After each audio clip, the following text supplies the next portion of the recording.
Well, yo, what up, YouTube? Welcome back to my page and my channel. This is 365 days of writing a short story every day until I become a better storyteller, writer, and artist. So, got a brand new outline for you today, man. It's called Gold is Waiting. And with my outlines, it's two parts. Part one, outline. Part two, the next day, is a rough draft. So, outline is all the mistakes. It's all the it's not so pretty. It's really messy for real. But the point is to still find that gold in that paint and paint this story for you. This unfinished story, this unperfected story, because life isn't perfect. We're not perfect. Like, so everything is a process. So without further ado, gold is waiting. The searing liquid bubbled continuously as battered cutlets was tossed in the metal basket. Plastered receipts dangled from the countertop, snug underneath the paper basket like a bed. The same order dropping into each container. It it was Melissa's job to deliver as many orders as she could. She learned to collect them with athletic precision, placing them in a tray. The chaotic work environment, the chaotic workers learned to synchronize with each one's route. It became a dance of avoidance. No one was happy at the job. Everyone deserved an Academy Award as they gracefully placed the meal at the hungry customer's table. The unimpressed customers were always easiest to spot. They never checked their sarcasm, nor did they treat the workers as human with eye contact. Just thanks, and majority of the time, no tip was included. She still hadn't gotten used to the ignorance of people, often fantasizing what it would be like to defile an unruly customer's meal. The spot was always busy, especially during the springtime. Located in the Chicago Loop, she's experienced various people, but they all share the same mentality. This week, Melissa had to work the register in the morning and switch to wait staff in the evening because the original waiter quit. Because the original waiter had got into an altercation with a couple that spat on him because they didn't specify their allergies. Suffice to say, he ended up fired for breaking the husband's nose.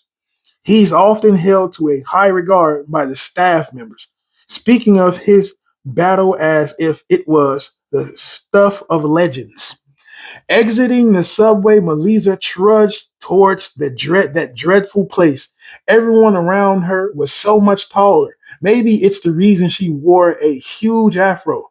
She was very stylish, purchasing a shirt here, a sweater there, a pair of pants here, a pair of pants there. Whatever was left after taking care of the bills. Music made her truly happy because she could find a scapegoat from reality and the damn job. Approaching the back door, a metal box containing a metal box containing highlighted rubber digits. The screen blinked, enter access code, beep, beep, boop, doop. A winding noise blurted from the heavy door. She was the first person there. With one flip of a switch, the lights chased away the dark silhouettes. She headed towards the break room, a place to place her belongings in a locker. The back door opened once more.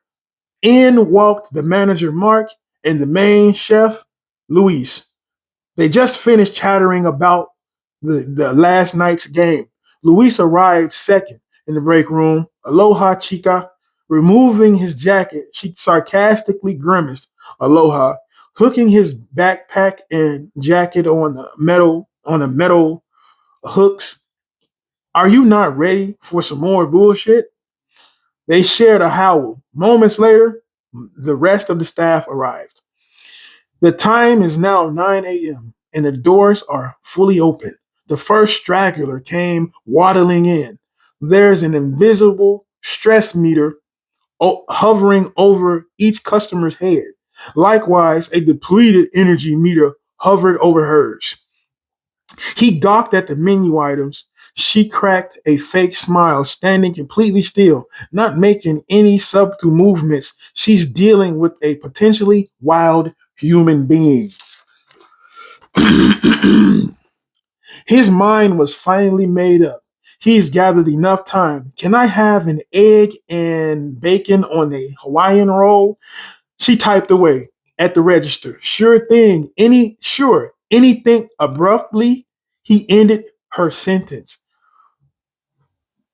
Does it come with cheese? Each menu item listed every ingredient, but that's not what he wanted. He needed her to go the extra mile. He just had to extract that control. She turned her head towards the menu. Her smile twitched. Yes, sir, it does. Then he recoiled his request and just walked out of the restaurant. Her depletion meter decreased slightly. The next set of customers entered hours later. She decided to take a break. Standing out front, she took a drag from a cigarette. It soothed her nerves. Suddenly, a someone approached her. You are so mesmerizing.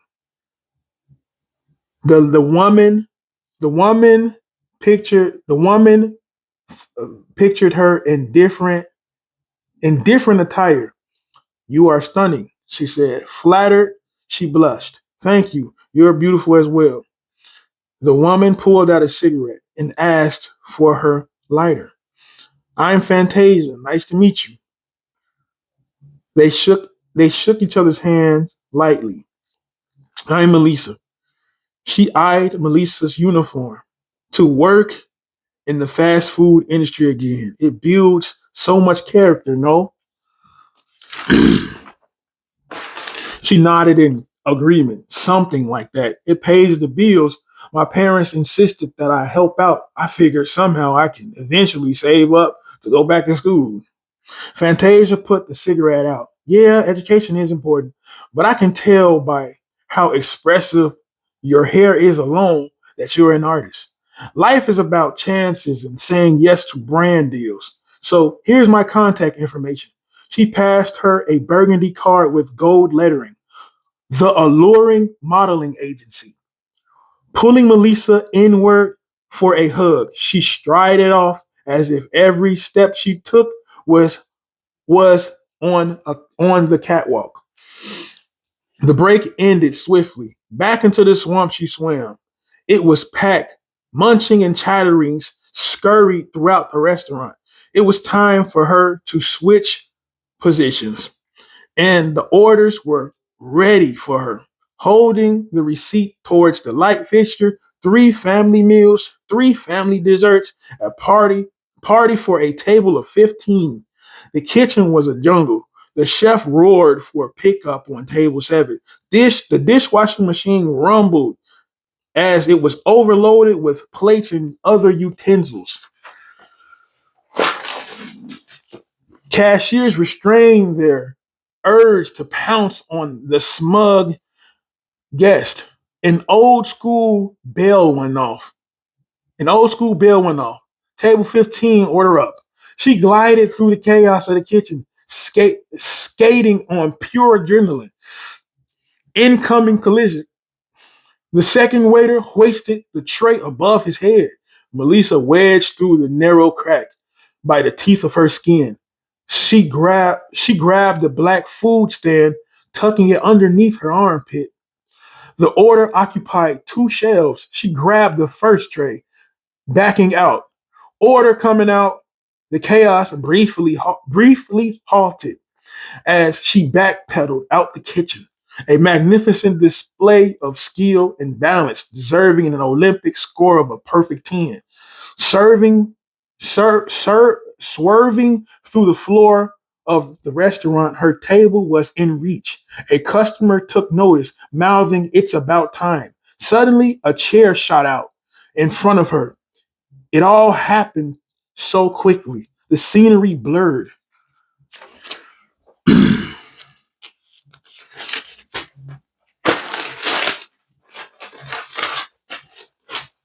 Impact. The plates shattered. The food splattered across the carpet. Melissa's leg was tangled up in the chair. It's like time stopped moving. Her coworkers came to her assistance, came to provide assistance. The customer's cold gaze was unforgiving. Disapproval bled through his eyes. "Wow, that's great. You had one job." Her meter completely empty. A glossiness welled up in her eyes. The manager took over her section. He insisted that she took a quick break. The rush finally died down. The guests dwindled. She sat at an empty table, still annoyed from earlier. The last customer approached her with a gift and an apology. He had a serious phone call and zoned out, sliding her $200. "Hey, we all make mistakes. Don't mind that asshole from earlier. Some people are just horrible. Oh, and you dropped this card. It was the reminder of her potential. The gold lettering shined softly. Thank you. I really appreciate this." Did I say that it's day 15? It's day 15. So these are steps that I'm building on a ladder, Jacob's ladder. I'm going up every time. I can't be perfect on everything, man. Things take time, man. Yeah, man. But that's the story for today, man. Thanks for tuning in.